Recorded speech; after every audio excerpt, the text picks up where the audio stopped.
All right, thank you so much for joining us tonight. We're delighted to have you. My name is Barry Erickson. I'm with Wheaton Public Library. Tonight we have the Steeles presenting to us about the Centennial of Women's Suffrage, and we're delighted to be celebrating that with you tonight. Married on August 26th, which is Women's Equity Day, Lynn and Llona Steele are both members of the League of Women Voters of Central Kane County. They have a lifelong interest in education. Both worked and retired in Kansas and relocated to the Fox River Valley area in 2010. In addition to being facilitators for the Lifelong Learning Institute at Waubonsee Community College, they participate in a variety of community organizations and activities. Lynn and Llona's involvement with the League includes activities such as voter registration, candidate forums, and community conversations. In order to commemorate and celebrate the Centennial of Women's Suffrage, tonight's presentation will highlight the work of major national, state, and local advocates for women's rights, the battle for the 19th Amendment, and the creation and work of the League of Women Voters. So now I will turn the mic over to you, Llona and Lynn Steele. Thank you so much for being here tonight. And thank you all for joining us. Most of you know that in the United States, we talk about suffragists, and in England, they were suffragettes. The American women didn't really want the term suffragettes. Those of you who know French know that et is a diminutive. It makes it smaller, less important. And so the American women, knowing that et meant diminutive, not as important, decided to go with suffragists.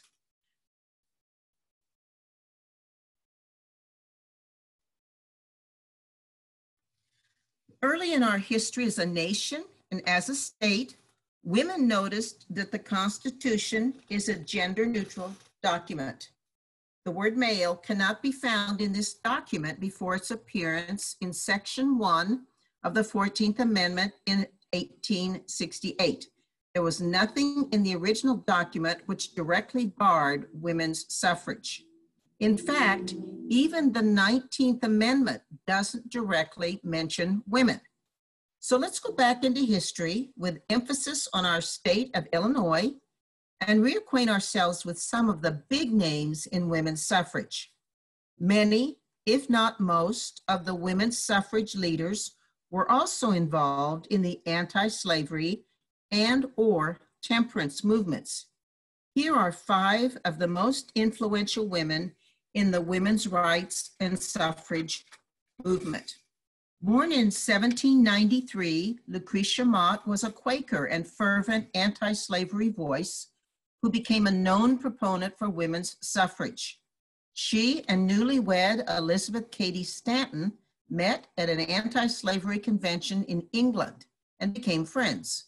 They organized the Seneca Falls Convention in 1848, attended by 300 women's rights allies, featuring Cady Stanton's draft of the Declaration of Sentiments, based on the Declaration of Independence. Born in 1797 into slavery in a Dutch-speaking area of New York, Sojourner Truth escaped with an infant daughter before New York emancipation in 1827. She began speaking out against slavery and then added women's rights to her causes. In 1851, she spoke at the Ohio Women's Rights Convention, where her famous extemporaneous speech, "Ain't I a Woman?" was written down by several in the audience, all with differing versions. She continued to speak out on women's rights and also on reparations for formerly enslaved people until her death in Battle Creek, Michigan at age 86. Now for the next 2 women, Elizabeth Cady Stanton and Susan B. Anthony. Wouldn't it be great if we all could develop a friendship and combined voice like that of Susan B. Anthony and Elizabeth Cady Stanton? After meeting in 1851, the 2 women spent much time together advocating for women's rights. Contemporaries in age and friends for more than half a century, they lived long and productive lives into the 20th century. Born a Quaker like Mott and never married, Anthony spent much time in the Stanton household in Seneca Falls. Both Stantons, husband and wife, were involved in the abolitionist movement, which moved into the women's rights one. Together, the two women collaborated on ideas about equality, rights, and votes for all, with emphasis on women. Elizabeth put the ideas and philosophies of women's rights into words, discussing ideas and strategies with Susan. Elizabeth wrote, and Susan spoke.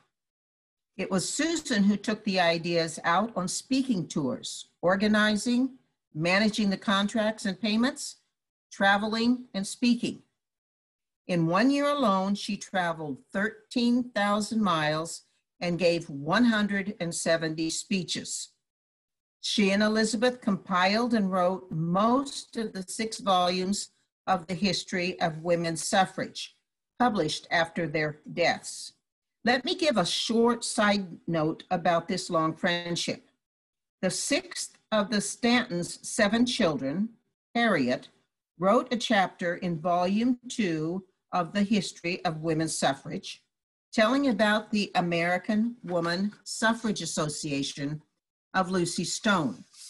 Her work enabled the 2 branches of the Suffrage Association to reunite after a few years of being separated. As a married woman, Harriet Stanton Blatch was an active suffragist in New York City who allied her organizations more closely to those of Lucy Stone and Alice Paul. And that brings us to our last person here on the screen, Alice Paul. She brings us further into the 20th century. Having spent time marching and protesting with suffragettes in Britain, she became a major strategist leading up to the 19th Amendment. President of the National American Woman Suffrage Association, she soon broke with it because the group seemed to be more interested in a state-by-state approach to suffrage. She then formed the National Women's Party. With party members, she organized silent sentinels to stand near the White House. After the passage of the 19th Amendment, she continued to lead the National Women's Party, which worked for the passage of the Equal Rights Amendment. Still in the news today, with Illinois having passed it last year and Virginia having passed it after that.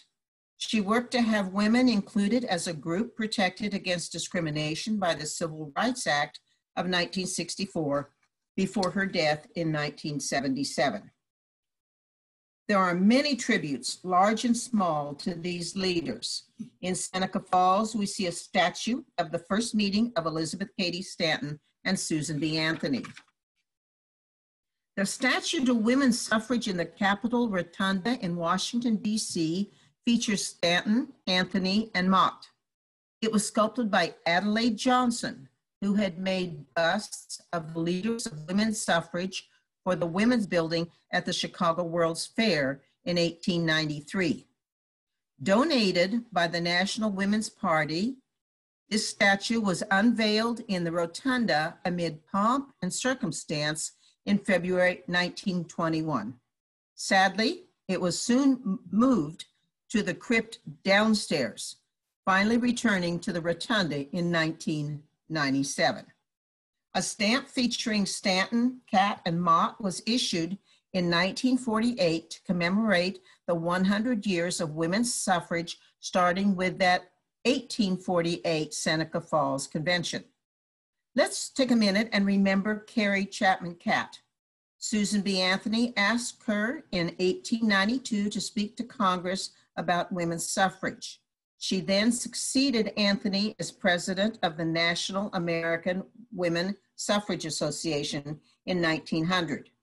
She worked tirelessly for the passage of the 19th Amendment and then to transform the National American Women Suffrage Association into the League of Women Voters. And we like to contribute our Susan B. dollars to voting rights causes. Among many Illinois women, let's mention two from the Chicago area. As a child, Frances Willard migrated with her family to Evanston.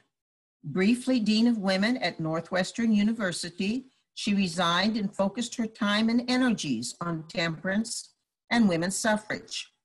One of the two statues allowed to each state in the U.S. Capitol is dedicated to her. She's one of two Illinois statues in the Capitol. In the first 2 decades of the 20th century, Grace Wilbur Trout from Oak Park felt that confrontational tactics had not helped the cause of women's suffrage. So she used her great organizational skills to set up networks of phone callers, automobile tours, and so on. And I think she might have really been appreciative of something like Zoom webinars. There were also many women of color like Sojourner Truth who advocated for women's equality and rights. Frances Ellen Watkins Harper was a poet and activist who challenged Susan B. Anthony and Elizabeth Cady Stanton at an 1866 women's rights meeting. She co-founded the National Association of Colored Women with Ida B. Wells and Harriet Tubman. Mary Jane McLeod Bethune, a founder of Bethune-Cookman School, became president of her namesake school. She was a national advisor to President Franklin D. Roosevelt. From the Chippewa tribe, Marie-Louise Bottineau Baldwin was appointed in 1904 by President Theodore Roosevelt to be a clerk for the Office of Indian Affairs, the OIA. In 1914, she was the first Native American to graduate from Washington College of Law. She left the OIA and became more focused on Native American identity and rights, as well as on women's rights.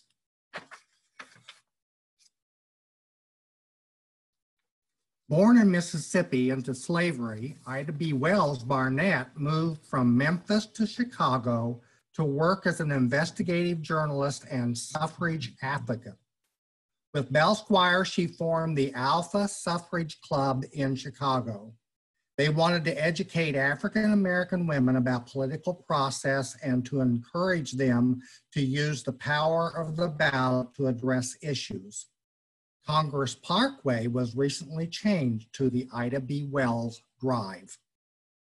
Her colleague, Bell Squire, declared that she would not pay taxes as long as she was disenfranchised, and she did not. So when did suffrage groups begin to form in Illinois? In 1855, Susan Hoxie Richardson, a cousin of Susan B. Anthony, organizes the first suffrage association in her home in Earlville.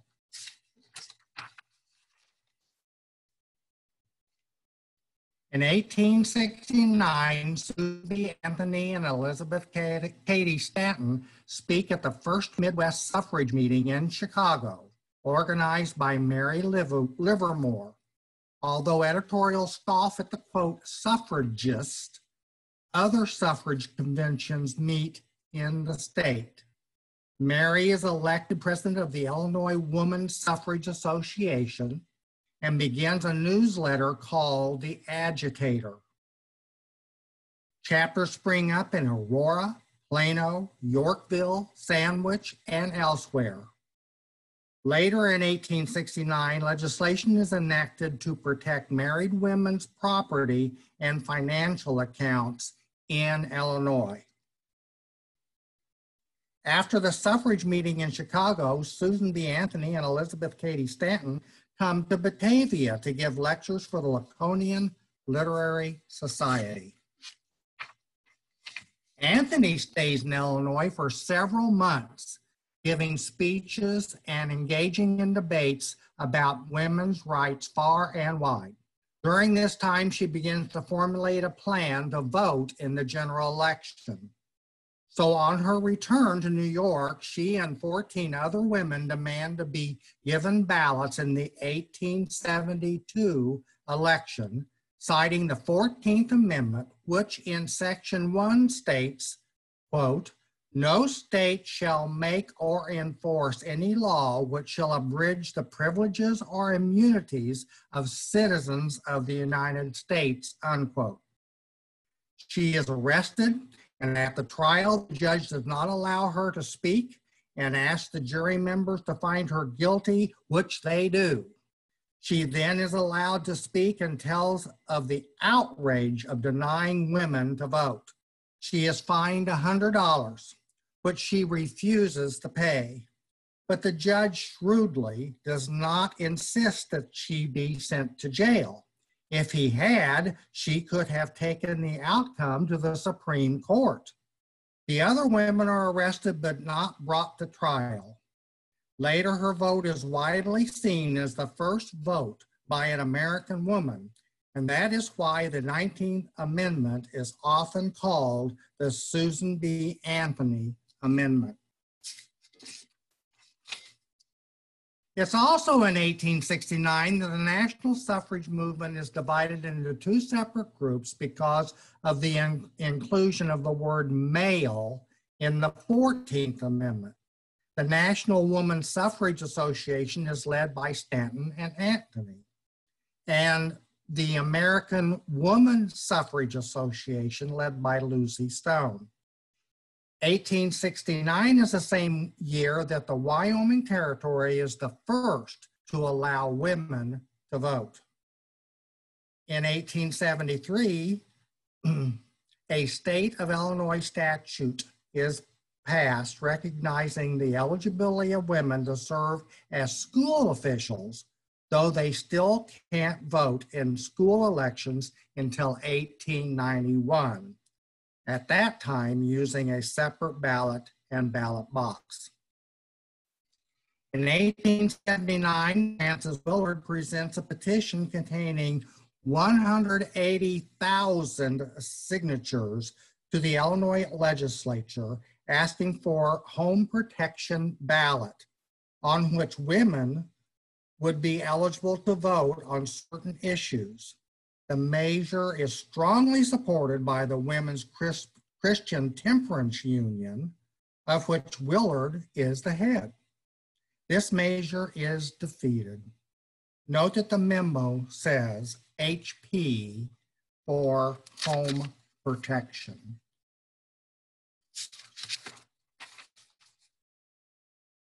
The two branches of Women's Suffrage Association reunite in 1890 to become the National American Woman Suffrage Association. At this time, the Illinois group changes woman to equal in their title.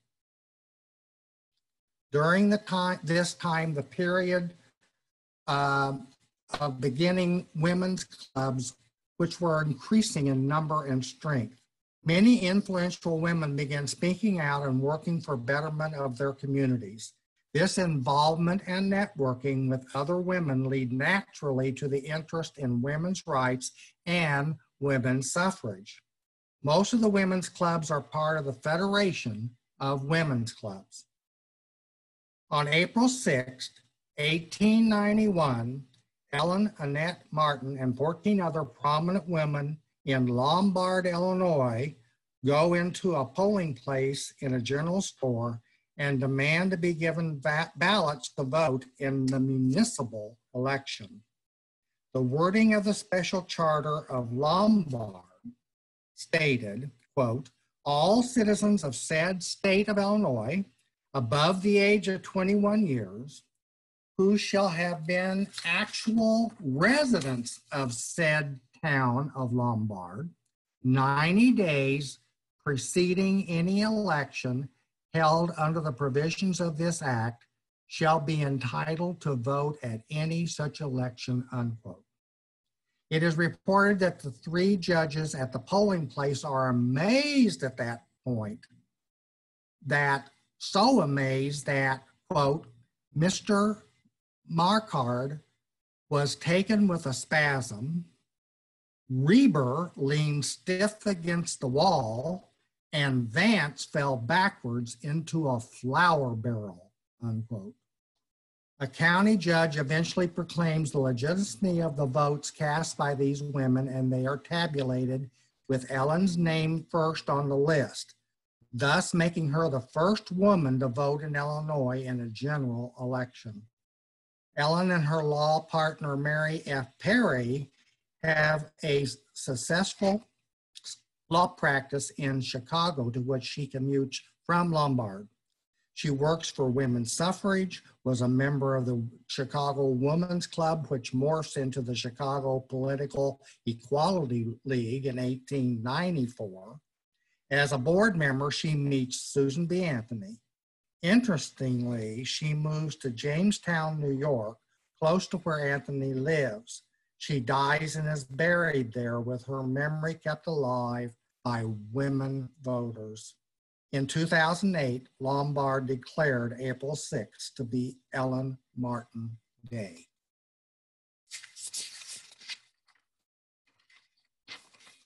In 1891, the Illinois state legislature grants women the right to vote in school board elections, but they must use a separate ballot and ballot box. In 1894, the first woman in Illinois to hold a statewide office is University of Illinois trustee Lucy Flower. In 1893, the World's Columbian Exposition, known as the Chicago World's Fair, becomes important in the push for women's equality. However, a disagreement lingers throughout the fair as to what the actual theme should be: women's progress and achievements, or women's suffrage. A board of women managers is established, headed by Bertha Palmer, and a woman's building is erected under the direction of woman architects and artists. Remember that the statue of suffrage leaders in the Capitol was sculpted by Adeline Johnson, who had created many busts and statues of contemporary women suffrage leaders for the women's building at the fair. It is still 1993 and it is still 1893, and now that we've enjoyed fun in Chicago, let's return to Geneva and meet a powerhouse of a woman who becomes instrumental in the formation of women's clubs both in her hometown of Geneva, Illinois, as well as in Chicago. She also becomes one of the first elected officials in the Fox River Valley. In working for improvements in Geneva and in the lives of the women and all citizens who live in her community, Julia Plato Harvey contributes much to the work of women's rights. I'm basing much of this information on a wonderful article by Terry Emma, Executive Director of the Geneva History Museum. Julia Plato is the daughter of William Plato, who builds a magnificent home at the corner of 4th and South Street. As an aside, Plato Center and Plato Township to the northwest of Geneva are named after him. Julia marries Joel D. Harvey, born in Kane County in 1836, making his birth one of the earliest of settler births in the area. Soon after their marriage, he and Julia moved to Chicago so that he can pursue his law career, but they returned frequently to Geneva. After the Civil War, President Grant appoints Joel to the collector of internal revenue of the 1st District of Illinois, a post he keeps during the next 3 administrations. The Harveys move home to Geneva for good in 1890. Julia is the first president of the Geneva Improvement Association, founded in 1889. Helping with many city improvements, such as requesting that sidewalks be installed, raising funds for an 1892 train station, and for the Island Park Field House, and for the Geneva Public Library, among many others. Later, the GIA is renamed the Geneva Women's Club. For the Chicago Women's Club, she is treasurer, then vice president, and finally president in 1891. Julia was also instrumental in having the Illinois State Training School for Girls built south of the train tracks and east of the Fox River in Geneva in 1893. The school remained in operation until 1973. In 1896, Julia is one of the first women officially voted into office as a member of the Geneva School Board, along with Mrs. Danford. The two women officials were in place before the turn of the century. Not only does Julia travel back and forth between Geneva and Chicago, her friend Jane Addams comes to Geneva many times to speak to groups. We see a 1912 newspaper article about Jane's speech about equal rights.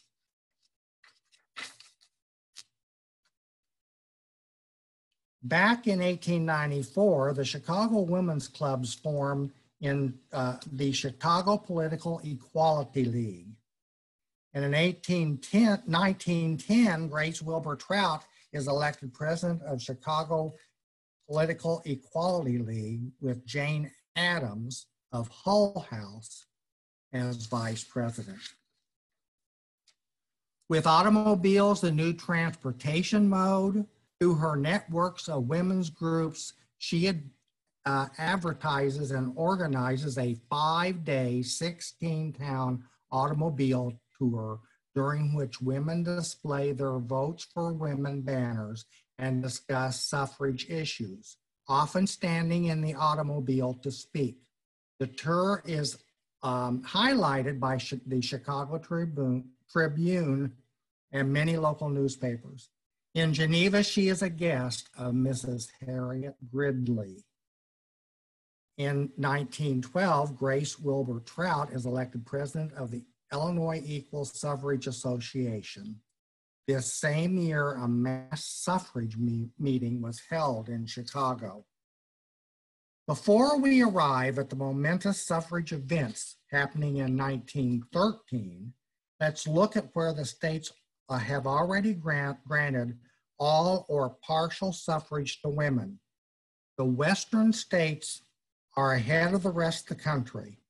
Notice that there is not one state east of the Mississippi which has granted presidential or municipal suffrage to women. Stay tuned for Illinois' moment. To begin the events of 1913, we'll recall that the Alpha Suffrage Club is formed in Chicago by Ida B. Wells and Belle Squire.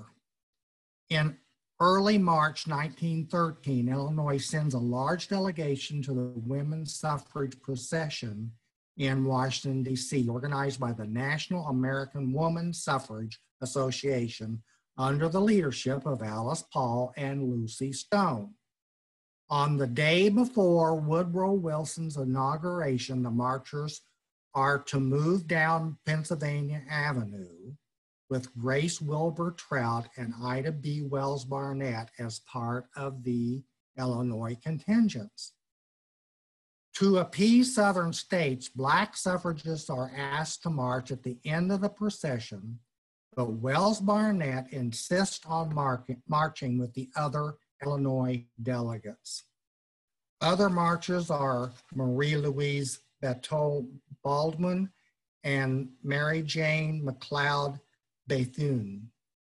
The marchers, numbering about 10,000, are not protected by the police and are harassed by crowds estimated at 500,000, comprised mostly by rowdy, jeering males. Later in the spring of 1913, the Illinois Senate quickly passes the Illinois Presidential Municipal Suffrage Bill, but there is resistance in the State House to it. This is where Grace Wilbur Trout and her quiet, thorough organization of networks pay off. Supporters of the bill call the reluctant Speaker of the House, McKinley, at 15-minute intervals for days, persuading him that there is wide support for women's suffrage.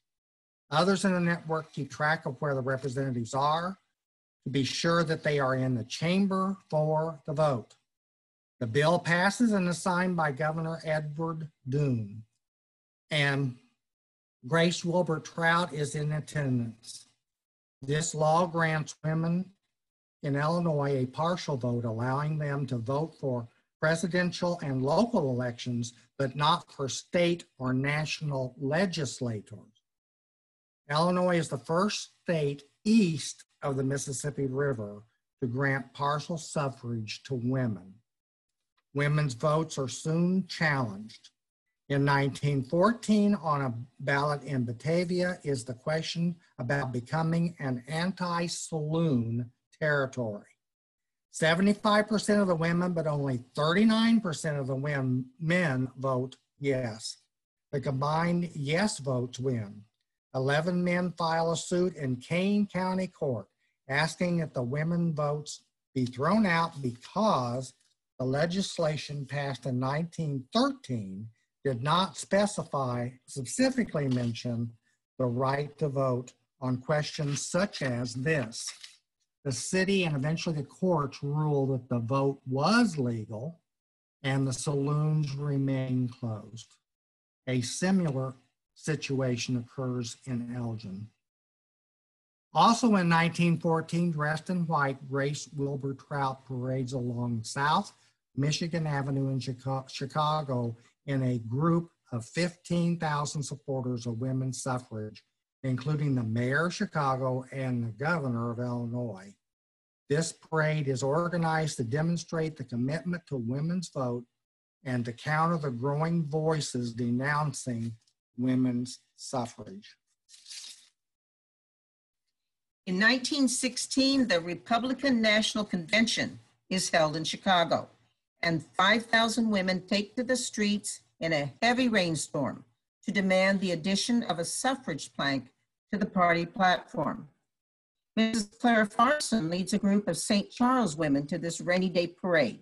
The efforts of this mass of women convinced the party to add the plank and persuades the nominee, Charles Evan Hughes, to endorse the proposed constitutional amendment. Let's take a moment to highlight Clara M. Jones Farson. She's the daughter of Stephen Sanborn Jones, lawyer and early resident of St. Charles. It was he who suggested the city's name. Clara was a voice for women's suffrage in St. Charles. She helped establish the St. Charles Women's Club, served on the board of directors for its public library. She's quoted as saying, quote, "I hope every women's club will give time on their program during the month of March that women may be informed and urged to vote. By this date, women enjoy unrestricted suffrage in 15 states, presidential suffrage in 28, and some degree of local suffrage in most of the others." Alice Paul and the National Women's Party plan more actions of higher visibility. In 1917, in New York City, there's a women's suffrage parade. In Washington, D.C., silent Sentinel women picket in front of the White House, hoping that President Wilson see them. These women were abused by many passersby, arrested, jailed, force-fed, and kept in terrible facilities under inhumane conditions. Less traumatic and closer to home, at 228 South 5th Street, Geneva, Mrs. Fanny Baker Wheeler, wife of J. Niles Wheeler, yes, the Wheeler Park family, hangs out a huge banner for women's votes. A few years later, in 1922, we find articles in the newspaper of her hosting meetings in her home for the newly formed Kane County League of Women Voters. So let's look at the wording of the 19th Amendment. The right of citizens of the United States to vote shall not be denied or abridged by the United States or by any state on account of sex. Congress shall have power to enforce this article by appropriate legislation. The first attempt to offer a universal suffrage amendment in Congress happens in 1868, but is ignored. 10 years later, in 1878, California Senator Aaron Sargent's bill for universal suffrage is introduced, but is rejected. Using the same wording, This suffrage bill is introduced every year after that for 41 years. Finally, in 1919, this very same text as the 1878 bill is introduced in the U.S. House of Representatives by James R. Mann from Chicago. On June 4th, the 19th Amendment is passed by the U.S. Congress and sent to the states to ratify. On June 10th, 1919, Illinois becomes the first state to ratify this amendment. Whoops, hold on there, almost. There was an error in the language, someone having written for all events and purposes instead of for all intents and purposes. So the legislature reconvenes and revotes 7 days later on June 17th, but 6 states have already ratified the amendment by then. So Illinois is officially the 7th state to ratify. Tennessee is the 36th state to ratify it, making it official. Interestingly, several of the southern states are slow to ratify this amendment, with Mississippi not ratifying it until 1984. August 26, 1920 is declared Women's Equality Day. Alice Paul toasts with grape juice. It's prohibition after all. The ratification of the 19th Amendment in front of the flag that she and others stitched, adding a star as each state ratifies it. Illinois is the 7th star, Tennessee is the 36th star. The National American Woman Suffrage Association holds its convention in Chicago, led by Carrie Chapman Catt, with the League of Women Voters being founded from this organization in the Gold Room of the Congress Hotel on February 14, 1920. One of the main foci of the League of Women Voters is voter education, including voter registration. Many get-out-the-vote strategies have been used over the decades. Another focus is to study issues, local, state, and national, and meeting with national leaders such as Mrs. Roosevelt, a League member herself. In the 1940s, of course, we had the war, and it appears that the Kane County League splits into several leagues soon after World War II ends, as towns along the Fox River grow. Both the Batavia and Geneva Leagues are formed in the fall of 1947. Soon, St. Charles joins the Geneva League. In 1950, their Committee on Public Welfare published a report on the Illinois State Training School for Boys, followed by a report on the one for girls. Other local studies follow in the 50s and 60s, city planning, water, transportation, affordable housing, and so on. The National League comes together each year for a convention. Here are the 50 states represented in Atlantic City, New Jersey in 1950. A League member since 1926 and 1958, St. Charles resident Ruth Phillips is elected president of the National League of Women Voters and stays in that leadership role 2 terms. In December 1963, she's seated to the left of President Johnson, who has just become president after the assassination of President Kennedy, as he accepts the report of the Commission on Registration and Voting. And she continues her association with her local league. Keeping citizens informed about their community and their government officials, the Geneva League publishes a guide to their town and collaborates with other county leagues to publish a guide to Kane County. In 1960, because of a growth in population, Geneva and St. Charles become 2 separate leagues. In fact, the league membership is so strong in 1963 that there are 5 separate leagues in Kane County: Aurora, Batavia, Elgin, Geneva, and St. Charles. Education and registration of voters continues to be a top priority for these 5 voter service chairs. In 1962, the Geneva League hosts a candidates forum attracting an audience of 700. The St. Charles League rejoins the Geneva League in the next decade. Here are membership booklets and a coloring book for young attendees of league events. The National League gains prominence as televised presidential debates become popular. In 1984, the League moderates a debate between Ronald Reagan and Walter Mondale in Louisville, Kentucky.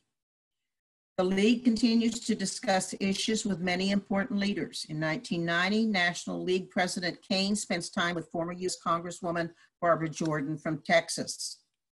Often chapters will collaborate with each other on local, state, or national studies, such as the one on the youth home in King County and another on the DuPage Airport. Several articles focus on Nancy Allen, who helped start the Batavia chapter and who worked tirelessly for several decades. Daughter-in-law and CKC member Terry Allen keeps that commitment alive. In 1995, several groups joined the League in celebrating the 75th anniversary of the 19th Amendment with an afternoon of activities on Island Park in Geneva. The Batavia League continues to thrive in the 90s and into the new millennium with a bridge study, candidate forums, and election of officers. LWV Geneva St. Charles starts the new millennium strong as well with environmental days of service and a presence in local events. In 2010, the Batavia League decides to merge with the Geneva St. Charles League and to form the Central Kane County chapter. The Central Kane County chapter of League of Women Voters continues its robust program of voter education, voting rights advocacy, and focus on informing and advocating about issues. We have regularly scheduled voter registrar training. We offer community communications on issues such as the fair tax question on the ballot in November 2020, immigration, and environmental concerns, including the Clean Energy Jobs Act. We gather to make posters for the Corn Boil Parade in Sugar Grove. A change comes to the League when the Aurora Committee of the Central Kane County successfully assembles many members and much paperwork to become the League of Women Voters Aurora area. Winter weather does not slow our activities. Tracy McFadden, a Central King County member, offers a talk on electric cars. We host 2 candidate forums. We participate in Women's March to the Polls in Geneva. We socialize and plan our annual program.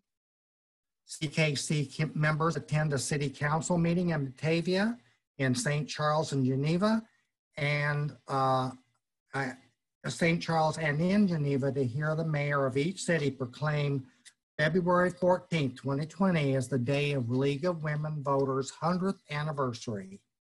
Leaguers from around Illinois converge on Congress Hotel on February 14th, 2020 to celebrate the formation of the League of Women Voters in the Gold Room 100 years ago this year. One day later, on February 15th, 2020, the League of Women Voters holds its annual informative issues briefing, highlighting information and advocacy on various issues in Illinois. Our Central Kane County League is pleased to have several issue specialists among our members. In recent years, many men have joined the League of Women Voters.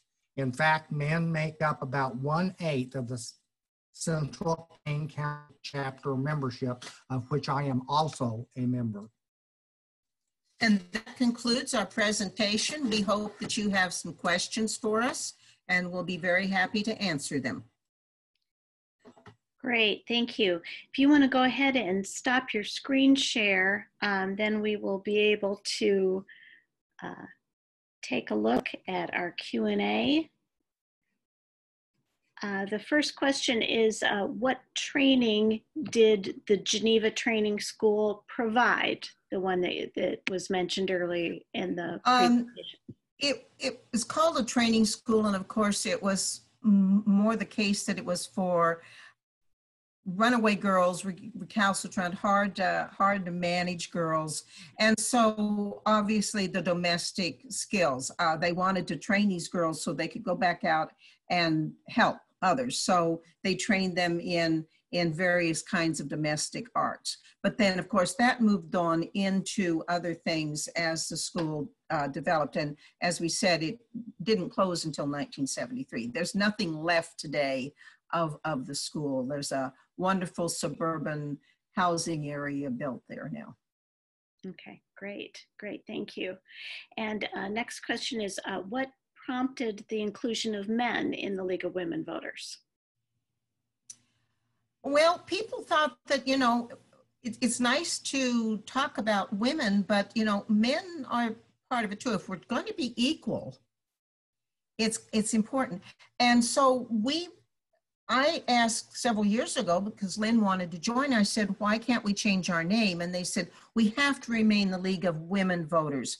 We have such a rich tradition and a wonderful reputation of working with voter advocacy, voter education.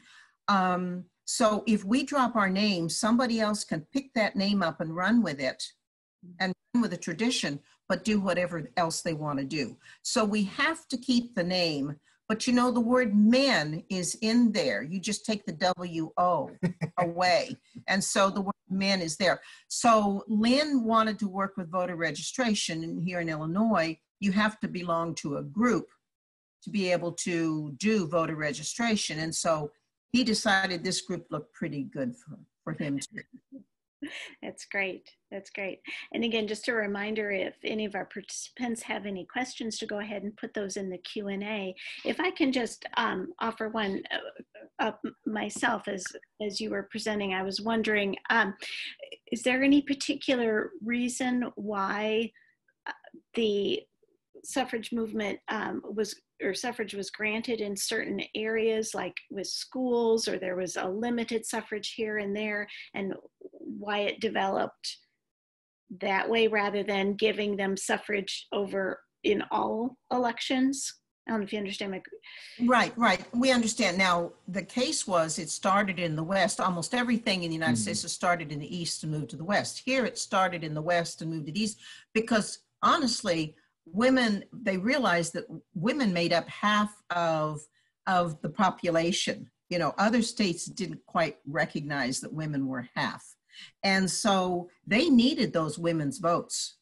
You know, those territories were struggling and they needed those women's votes. And so wonderful stories about Jeanette Rankin, who was the first female in Congress from Montana. I want to add that it was interesting to me in doing this research that the states that did this local elections first, they were allowed to vote in issues that they thought women had more interest in, you know, like the school board, or maybe an issue like we had the drinking issue. That they could vote for that sort of thing. They just didn't want to, voting for the legislators, the people who actually did the work. I thought that was interesting. That it was good for women because the women's clubs were there. And remember, they were taking care of the communities. They were pushing for the sidewalks and pushing for daycare and pushing for the cemeteries to be cleaned up and decorated. Pushing for libraries. If you notice, they were all about libraries. So they were pushing. So they decided the women needed to be included. So for things that were kind of domestic. So it was family oriented, things that related to the home and things that related directly to the community in a small sense. But you know, don't fuss with their minds on things like electing a president or electing a senator, because that's way too weighty for women to think about. Let them take care of the sidewalks and cemeteries and so on. Yeah. Right. Okay. Another question or comment here in the Q&A is, it says they could be members of an auxiliary, and I think it's in reference to the previous comment or question about men's involvement in the women voters. Would that be true? Yeah. For years, that men could be in an auxiliary, and then they decided, men like me who are really interested in, first of all, being able to, but also I like not just registering voters, but also I like the candidate forums we do, because it's one time for you to hear a candidate answer questions about specific issues rather than hear their campaign spiel, you know, that is obviously partisan. You can hear them answer questions that are about specific issues and watch both of them answer. not as a debate, but at least answer the same question. And I really appreciate that. And I also like helping with that too. Mm-hmm. Great, great.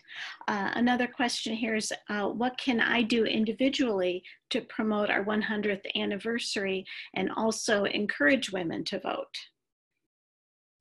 Talk to the women in your life, talk to the men in your life, and ask them to be sure to talk to women about the importance. Take women to the polls. Grab a bunch of women and socially distance. You can write a ton of postcards for Get Out the Vote. And this is, you know, the League of Women Voters is not partisan. So we don't endorse candidates, we don't endorse a party, but, you know, we're equal opportunity. Get involved. Go to the candidates forums. They will be, DuPage County has, 13 leagues, I think, and they're going to be going together to do candidates forums for all the various offices. So tune into those. You know, go to the websites and see what's happening in the various leagues, the Wheaton League, the Naperville League, Glen Ellen League. I mean, you've got so many wonderful leagues. And we like also, we have a presentation we do for high school seniors. And of course, we really push for everyone to be able to vote. But of course, we want young women to realize what kind of sacrifices were made for years and years and years for men to finally let women vote. Because if men had to pass this, we got to remember, men had to pass this to allow women to vote. So it was a real struggle. Yeah, right. I think you touched. Yes, I think you touched on this next question, which was, do you present this program to schools so our young people can learn about the issue? Well, in a normal year, we would do something like that. Now, where everything is remote, we will have our version taped, and we're going to remind the schools that this is available for them, because we think that it is very helpful. And there's some wonderful stories. And for the viewers, for all of you who tuned in, if you have some stories about some suffrage leaders in your own community, if you send those to Barry, she can forward those to us, because it was through Naperville pushing about Ellen Annette Martin Day that we included her, and Julia Plato Harvey. I'd heard about this woman, but I didn't realize what a powerhouse she was and how many things she did for her community, and that then she became an elected official, one of the first women elected officials in the Fox River Valley. So if any of you have any stories like that, we would love to have those to add. Oh, who knows? This presentation 2 years from now might be 3 hours long. So make popcorn.